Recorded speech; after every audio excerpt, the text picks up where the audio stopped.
अब ये तो अच्छी बात नहीं है कि आप एक मखसूस शहर के लिए कोई फैसले करें या आप ये कैसे कह सकते हैं कि हम सीट के लिए जो है वो नहीं लड़ रहे। अगर सीट नहीं मिलेगी तो आखिर एक टाइम ऐसा आता है कि बंदे को स्विच करना पड़ता है सारा कुछ। शायद अवामी नुमाइंदगी का वो हक अदा नहीं कर रहे जो उनको चाहिए, वो नहीं कर रहे। नेक्स्ट क्या सोच रहे हैं कि आप अलहदगी से जो है वो अपनी सियासत को लेके चलेंगे या किसी पार्टी में शमूलियत का इरादा रखते हैं? वो तो इंसान के अंदर कोई ना कोई टेस्ट ज़ौक़ तो क्या ऐसा टेस्ट रखते हैं? ज़ाहिर हमें कामयाबी नहीं मिली, लेकिन उसका हम पे कोई असर नहीं पड़ा क्योंकि हम कुछ सीटों के लिए हमें अंदर कोई लालच नहीं थी। अस्सलाम वालेकुम नाज़रीन, मैं हूँ आपका मेज़बान दानियाल रज़ा और नुक्ता पॉडकास्ट में खुशामदीद। नाज़रीन, आज मैं मौजूद हूँ जलालपुर पीरवाला में और जलालपुर पीरवाला में चंद ऐसे नाम हैं जिन्होंने सियासत को सही तरीके से अंजाम दिया और सियासत के साथ जुड़े हुए हैं। और सियासत से जुड़ने का मकसद जलालपुर के लोगों की रहनुमाई करना, उनके दुख दर्द में शरीक होना और मुसलसल जो है वो जदोजहद को कायम रखना। उन्हीं सब नामों में से एक नाम मलिक अकरम कन्नू साहब आज हमारे साथ मौजूद हैं। माशाल्लाह से बड़ी अच्छी पर्सनैलिटी हैं और इनकी वाबस्तगी, इनका लोगों में रहना और लोगों के दुख दर्द में शरीक होना इस बात की अलामत है और इस बात को जाहिर करता है कि ये लोगों से कितना उन्स रखते हैं, कितना प्यार करते हैं। कई कोशिशों, कई काविशों के बावजूद भी अगर कहीं फेलियर का भी सामना हुआ तब भी ये मजबूत खड़े रहे हैं और अपनी जदोजहद को, अपने एम को हमेशा अपने साथ लेके लोगों तक चले हैं और लोगों का साथ दिया है। तो हम आज इनसे बहुत अच्छी गुफ्तगू करने जा रहे हैं। आप सब हमारे साथ जुड़े हैं। अस्सलाम वालेकुम मलिक साहब, कैसे हैं आप? वालेकुम सलाम व रहमतुल्लाहि व बरकातहू। बिल्कुल ठीक दानियाल, अल्लाह का बड़ा करम, बिल्कुल ठीक है। अच्छा माशाल्लाह, कैसे गुजर रहे हैं शब और रोज़ आप आजकल महंगाई के दौर में खासकर? जी बस अल्लाह का करम है। ज़ाहिर महंगाई के असरात तो होते हैं बहुत ज़्यादा और तमाम मकाते में फ़िक्र पे होते हैं, बिल्कुल, और वो हम पे भी यकीनन उसके असरात होते हैं। बहरहाल अल्लाह का करम है, अल्लाह का एहसान है, बस गुजर रही है, चल रही है। अच्छा माशाल्लाह। अच्छा मलिक साहब, आपके वालिद साहब जो थे वो भी एक सियासी और बड़े सियासतदानों में उनका शुमार था। उन्होंने इलेक्शंस भी काफ़ी सारे कंटेस्टेंट भी रहे हैं उसमें। आपने 1998 में सियासत का आगाज़ किया, सियासत में इन हुए और कामयाबी भी सिमटी। तो सबसे पहले मुझे ये बताएं कि सियासत में आने की वजह क्या थी? 1998 में वालिद साहब के बाद आप चूँकि इसमें आए, तो वालिद साहब की वाबस्तगी थी इस वजह से आप आए या वैसे ही आपको शौक़ था सियासत में आने का? देखिए बात ये है कि ज़ाहिर जो पॉलिटिकल ग्राउंड्स होते हैं उनके अपने असरात होते हैं। मेरे वालिद साहब जो है वो इस जलालपुर पीरवाला तहसील में अगर उनको कहा जाए कि वो सबसे बेहतरीन कारकुन, अवामी कारकुन और सियासी कारकुन थे तो इसमें कोई मुबालगा रही नहीं होगी। ठीक है। ज़ाहिर मैं उस वक्त यूनिवर्सिटी में था जब मेरे वालिद साहब की 97 के दिसंबर में डेथ हुई थी। तो उसके फौरी बाद इलेक्शन का मरला स्टार्ट हो गया लोकल बॉडीज़ का 98 में। ठीक है। तो यकीनन हमारे लोगों के साथ एफिलिएशंस इस कदर मेरे वालिद साहब की थी, तो उन एफिलिएशंस को कायम रखना भी हमारा जिम्मेदारी का हिस्सा था। तो यकीनन जब वो इलेक्शन फौरी तौर पे क्योंकि आ गए थे लोकल बॉडीज़ के, तो इस वजह से मुझे फिर फौरी तौर पर सियासी अमल में मुझे आना पड़ा। और इसके अलावा भी ज़ाती तौर पर भी मेरा जो है वो शुरू से ख्वाहिश थी कि मखलूक खुदा की जो है वो उसकी खिदमत की जाए और उस खिदमत को सही तरीके से, जिम्मेदारी के साथ और ईमानदारी के साथ किया जाए। तो ये एक मेरा शौक़ भी था। तो मुझे प्लेटफार्म भी बुजुर्ग की तरफ से, मेरे वालिद साहब की तरफ से मिला। तो मैंने और मेरे भाई मलिक असलम कन्नू साहब ने 98 में सियासी अमल में शरीक हुए और दोनों भाई मेंबर जिला कौंसिल मुल्तान मुंतखब हुए पहली दफ़ा। तो सही। अच्छा, ये अब उसके बाद फिर आगे आपने अपना जो पॉलिटिकल करियर है उसका मुकम्मल तौर पे आगाज़ किया। डिफरेंट पार्टीज़ के साथ आप जुड़े रहे हैं, फिर भी आप तहसील नाज़िम 2001 में उसके लिए भी आपने कोशिश की और आपके कॉम्पिटिटर भी अच्छे थे और आपने भी जो है अनथक मेहनत की और अच्छा एक कंपटीशन देखने को मिला उसमें। फिर आप 2013 में आप चूँकि पीपल्स पार्टी में थे, उसके बाद 2018 में आपने उसको स्विच करके और उसके बाद जो है आप पीटीआई में जो है वो आपने उसको ज्वाइन किया। तो इस सियासी तब्दीली की वजह क्या थी? देखिए बाज़ औक़ात सियासी अमल में कुछ ऐसे हालात बन जाते हैं जिसमें बंदे की शिफ्टिंग, पॉलिटिकल शिफ्टिंग करनी पड़ती है।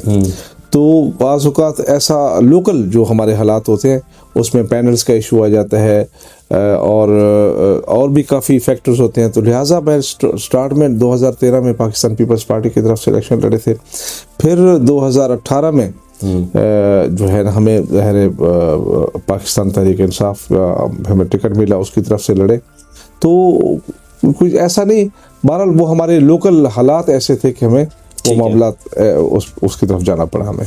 ठीक है। अच्छा, मुझे ये बताएं कि आप जो कि 1998 में यानी कि 1958 में वालिद साहब की जगह आपने संभाली और फिर आप कंटिन्यूसली इलेक्शन जो है लड़ते गए, लेकिन कहीं भी जो है वो फतहयाबी मिलती थी, कहीं पे नाकामी भी उसका भी सामना करना पड़ता था। उसके बावजूद भी आप अब तक हम देखते हैं कि आप यकजा स्ट्रॉन्ग बन के खड़े हुए हैं, हर जगह, हर अवामी मुहिम में, हर किसी के दुख दर्द में, अगर सादा अल्फाज में कहूँ तो शरीक हो रहे हैं इस बेहतरीन जद्दोजहद में। और मुश्किल भी है काफ़ी, तो कैसे स्ट्रॉन्ग रखा? कभी ख्याल तो आते होंगे कि यार मुझे इतनी नाकामी है, उसके बावजूद भी मैं खड़ा हूँ। देखिए, बात ये है कि असल में ना इंसान के सारे मामलात होते हैं दिल के। ठीक है। अगर इंसान दिल से किसी मकसद के लिए मुखलिस हो, ठीक है, तो उसके सामने कोई बाकी इंटरेस्ट माने नहीं रखते। क्योंकि जो है हमारा जो सोच थी, हमारा मखलूक खुदा की खिदमत करने का जज्बा था, हमें बुजुर्ग की तरफ से मिला था।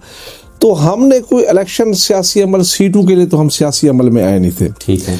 ज़ाहिर है वो एक वास्ते के साथ ज़रूर आए थे, वाले साहब का ये वो था, लेकिन हमारा अपना सोच था कि हमने मखलूक खुदा की खिदमत दिल से करनी है। ठीक है। और ये इलेक्शन के जो मराहिल है इसमें हम हिस्सा लेते रहे हैं, और बिल्कुल पहले डिस्ट्रिक्ट काउंसिल मुल्तान के मेंबर दोनों भाई मलिक असलम साहब और हम बने, फिर यूनियन काउंसिल के नाजिम दोनों भाई मुल्तान यूनियन काउंसिल के नाजिम बने, फिर तहसील नाजिम का इलेक्शन लिया, फिर एमपीए का इलेक्शन लिया, फिर एक ज़िमनी इलेक्शन था एमएनए का, वो भी लड़ा। गो के बज़ाहिर हमें कामयाबी नहीं मिली, लेकिन उसका हम पे कोई असर नहीं पड़ा, क्योंकि हम कुछ सीटों के लिए हमें अंदर कोई लालच नहीं थी। अगर सीटों की लालच होती तो एक दफ़ा 2 दफ़ा लड़ने के बाद, हारने के बाद तो निकल जाते। बिल्कुल ऐसे। तो ये मैं तकरीबन 9 इलेक्शन लड़ चुके हैं। ठीक है। और अगरचे हमें कामयाबी नहीं भी मिल सकी, लेकिन मखलूक खुदा के साथ जो हमारा ताल्लुक, जो बांड बना है, और वो अखलास पर मुश्तमिल है, और हम मखलूक खुदा की खिदमत करना चाहते हैं, उनको हर लिहाज से सपोर्ट करना चाहते हैं। तो हमारा नहीं था, हम बन गए तो बिस्मिल्लाह, अगर नहीं बन सके तो बिस्मिल्लाह। हमने इखलास के साथ क्योंकि काम करना था, जलालपुर की खिदमत करनी थी लोगों की, तो हमारा ये सरोकार नहीं है कि हम बन सके या कि नहीं बन सके, हमारा इशू नहीं है। ये कामयाबी या नाकामी जो है ये मेरे अल्लाह के हाथ में होती है, वो अल्लाह बेहतर जानते हैं। हमने ईमानदारी के साथ, जिम्मेदारी के साथ मखलूक खुदा की खिदमत की है, सियासी अमल में शरीक रहे। तो अगर ईमानदारी और जिम्मेदारी के साथ शरीक न होते तो शायद हम डिसहार्ट होकर चले जाते, क्योंकि हमारा सीटें लेने का नहीं है। अगर सीट नहीं मिली तो कोई मसला नहीं, हमने वो एक चैनल ज़रूर होता है, सीट चैनल होता है, बट हमारा कोई उससे कोई हमारे ज़ाती जो सोच है उस पर फ़र्क नहीं पड़ा। हम इंशाअल्लाह ताला चाहे जीतें चाहे हारें, हमने मखलूक खुदा की अपनी ज़िंदगी में खिदमत करते भी रहे, हमारे बुज़ुर्ग भी करते हैं, हम भी करते रहे, अब भी कर रहे हैं और इंशाअल्लाह करते रहेंगे। तो ये हमारे ऊपर कोई फ़र्क नहीं पड़ता, जीतें या हारें। माशाल्लाह मलिक साहब, काफ़ी इंटरेस्टिंग बात है कि आप जैसे बता रहे हैं कि सीट के ऊपर हम डिपेंडिंग करते हैं, हम लोगों की खिदमत करते हैं। जी जी। तो कब तक ऐसे ये खिदमत जारी रहेगी? कितनी कोशिशें करनी पड़ेंगी आपको मज़ीद? अब ऐसे तो हो ही नहीं सकता, या आप ये कैसे कह सकते हैं कि हम सीट के लिए जो है वो नहीं लड़ रहे? अगर सीट नहीं मिलेगी तो आखिर एक टाइम ऐसा आता है कि बंदे को स्विच करना पड़ता है सारा कुछ, क्योंकि अगर सीट मिलेगी तब आपको चीज़ें मिलेंगी, तब आप असेंबली में जाएंगे, तब आप आवाज़ बुलंद करेंगे लोगों की, अपने अवाम की, और वहाँ से फिर वसाइल लेके आएंगे जो यहाँ की आवाम को आप ला के देंगे। तो सीट नहीं मिलेगी, या सीट का आप कैसे कह सकते हैं कि कोई अमल? वो यकीनन आपकी बात दुरुस्त है।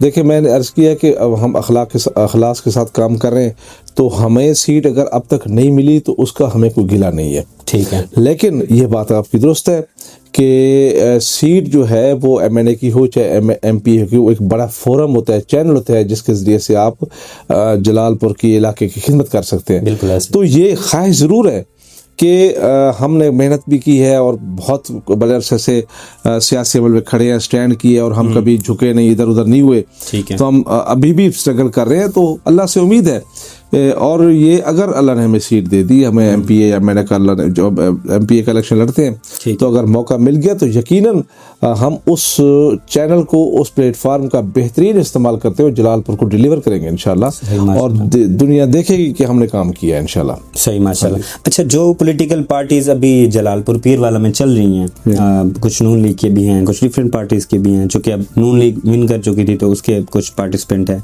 एमपीएस भी हैं, एमएनएस भी हैं। क्या समझते हैं कि ये जो इनका वर्क चल रहा है बिल्कुल दुरुस्त चल रहा है, या जनरली या इसमें कोई चेंजिंग्स होनी चाहिए, या आप इनको अप्रिशिएट करना चाहेंगे, या आप कहेंगे कि अभी इनको जो है इस तरह से प्रॉपरली काम नहीं कर रहे, आवाम में उस तरह से घुल मिल नहीं रहे? क्या एडवाइस है? देखिए, बात ये है कि जो सियासी अमल है ना, अवामी नुमाइंदा, पहले हम डिफाइन करें अवामी नुमाइंदा कौन होता है। ठीक है। अवामी नुमाइंदा वो होता है जो अवाम में से हो, ठीक है, अवाम के लिए कोशिश करे, अब अवाम में रहे।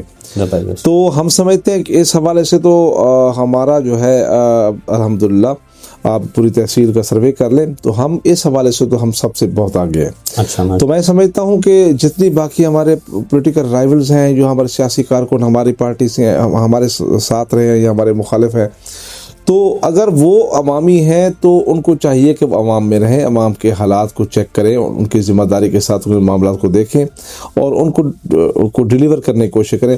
लेकिन मेरे ख्याल में जितनी भी अवामी बंदे इस वक्त नुमाइंदे हमारे जलालपुर में हैं, शायद मुमकिन है मैं दुरुस्त हूँ या गलत हूँ, शायद अवामी नुमाइंदगी का वो हक अदा नहीं कर रहे जो उनको चाहिए, वो नहीं कर रहे। ठीक है। और हमें एजाज़ हासिल है कि अल्लाह के फजल से हम अवामी नुमाइंदगी भरपूर तरीके से कर रहे हैं, क्योंकि हम अवाम के दरमियाने तबके से हैं, हम अवाम में रहते हैं, अवाम में से आते हैं और उसी फलसफे और नज़रियात पर यकीन रखते हैं। तो इंशाअल्लाह ताला हम अवामी नुमाइंदगी का हक अदा कर रहे हैं, और हम समझते हैं कि जो दूसरे हमारे मुखालफीन हैं उनको भी चाहिए कि वो अवामी तौर तरीके जो है अडॉप्ट करके अवामी नुमाइंदगी जो है वो भरपूर तरीके से करें, जो कि इस वक्त मुझे उस लेवल की नज़र नहीं आ रही। सही। अच्छा, अगर वो देख रहे होंगे या उनके जो कुछ लोग हैं सुन रहे होंगे, तो मुझे उम्मीद है कि वो इस चीज़ को ज़रूर अडॉप्ट करेंगे, क्योंकि ये जनरल सी बात है, अगर कुछ अच्छा हो रहा है तो उसको अडॉप्ट करना चाहिए। मलिक साहब, 2023 के बाद आपने पीटीआई को स्विच किया, फिर आप आज़ाद उम्मीदवार भी लड़े 2024 के इलेक्शन में। तो अब क्या समझते हैं कि 25 भी गुजर गया, 26 का शुरू है, तो नेक्स्ट क्या सोच रहे हैं कि आप अलहदगी से जो है वो अपनी सियासत को लेके चलेंगे या किसी पार्टी में शमूलियत का इरादा रखते हैं? देखिए, हमारे जो पॉलिटिकल फैसले हैं ना, हमने तो जलालपुर का जो हमारा हल्का है जो मेरा, हमने वहाँ के दोस्तों के साथ जो हमारे लोग हैं उनके साथ मशावरत के साथ मामला तय करने पड़ते हैं। ठीक है। तो अगला भी जो हमारा लाहेअमल होगा वो जब इलेक्शन आएगा तो उस वक्त हम हल्के के दोस्त हैं, अहबाब, हमारे ताल्लुक वास्ते वाले लोग हैं, उनके साथ भरपूर मशावरत करके ना, जो उनकी आवाज़ होगी, जो उनकी बात होगी, उसके मुताबिक फैसले करेंगे इंशाल्लाह ताला। अवाम से बाहर नहीं जाएंगे, अवाम के फैसले जो उनकी ख्वाहिश होगी उसके मुताबिक चलेंगे इंशाल्लाह। मतलब अवाम को प्रायोरिटी पे रखेंगे, जो उनकी ख्वाहिश होगी उसके मुताबिक करेंगे इंशाल्लाह। अच्छा मलिक साहब, बड़ी मुश्किल लाइफ है, बड़ी टफ जिंदगी है जो आप गुजार रहे हैं, अभी भी आप जो है कहीं से होके आ रहे थे, तो हम इस चीज़ को रियलाइज करते हैं। तो कैसे घर, फैमिली और ऑफिशियल लाइफ का जो तवाज़ुन है वो कायम रखते हैं?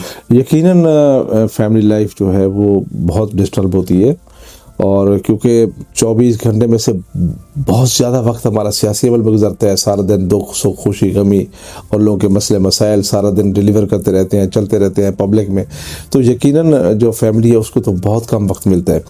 बट उसी कम वक्त में हम कोशिश करते हैं कि उसको मैनेज करने की कोशिश करते हैं, कुछ ना कुछ हम चाहते हैं कि इंसाफ हो जाए, तो कोशिश तो बहुत करते हैं, लेकिन वो इंसाफ फैमिली के साथ मामलात में हम ज़ाहिर यकीनन वो इंसाफ के तकाज़े पूरे नहीं कर सकते। ये हमारी ज़ाहिर सियासी वाबस्तगी इस लेवल की है आवाम के साथ, तो उनको बहुत टाइम देना पड़ता है आवाम को। ठीक है। तो वैसे घर में ये गिला तो सुनने को मिलता होगा कि मलिक साहब आप तो घर होते ही नहीं है, बड़ी मुश्किल से आपको ढूंढना पड़ता है, क्योंकि ऑफिशियली मैक्सिमम टाइम जो है वो बाहर होता है, तो चूंकि कुछ चीजें होती है घर वाली, तो वो बड़ा एक मुश्किल सा टास्क होगा जिसको आप शायद लेके। जी, बिल्कुल ऐसी बात है। अच्छा मलिक साहब, देखते हैं कि फ्यूचर में क्या समझते हैं, जैसे आपने अपने वालिद साहब की जगह पे आए तो क्या आप देखते हैं कि आप अपने बच्चों को इस फील्ड में लाना चाहेंगे सियासत में, या उनके इंटरेस्ट के ऊपर डिपेंड करते हैं, या क्या उनका इंटरेस्ट भी है पॉलिटिकल साइड पे आना? देखिए, सियासी जो राहों के साथ जो लोग मुंसलिक होते हैं, यकीनन उनकी फैमिली पर उसका असरात तो होते हैं, उनके बच्चों पर भी होते हैं, लेकिन हमारा जो है वो ऐसा एज सच अपने राय को, अपने सियासी अमल को अपने बच्चों पर इम्पोज करने की कोई हमें कोई वो नहीं है, इसमें कोई ख्वाहिश नहीं है। अलबत्ता उनका अपनी सोच हो, बहुत ओपन है, तो वो कोई अच्छा डिसीजन ले सकते हैं। मलिक साहब, आपका बहुत शुक्रिया, आपका बहुत शुक्रिया जी। तो नाज़रीन, आप सुन रहे हैं, हमारे साथ मौजूद हैं मलिक अकरम कन्नू साहब, जो कि अवामी लीडर हैं। अवाम इनको बड़ा सराहती है, बड़ा चाहती है, और आपने इनकी बातें तो सुनी होंगी। काफ़ी इंटरेस्टिंग पर्सनैलिटी हैं और काफ़ी मोटिवेट करने वाली पर्सनैलिटी हैं। तो उम्मीद करता हूँ कि आपको ये मेरा प्रोग्राम बहुत अच्छा लगा होगा। इंशाल्लाह मिलते हैं नेक्स्ट प्रोग्राम में। फिल वक्त के लिए अल्लाह हाफिज़, अल्लाह निगहबान।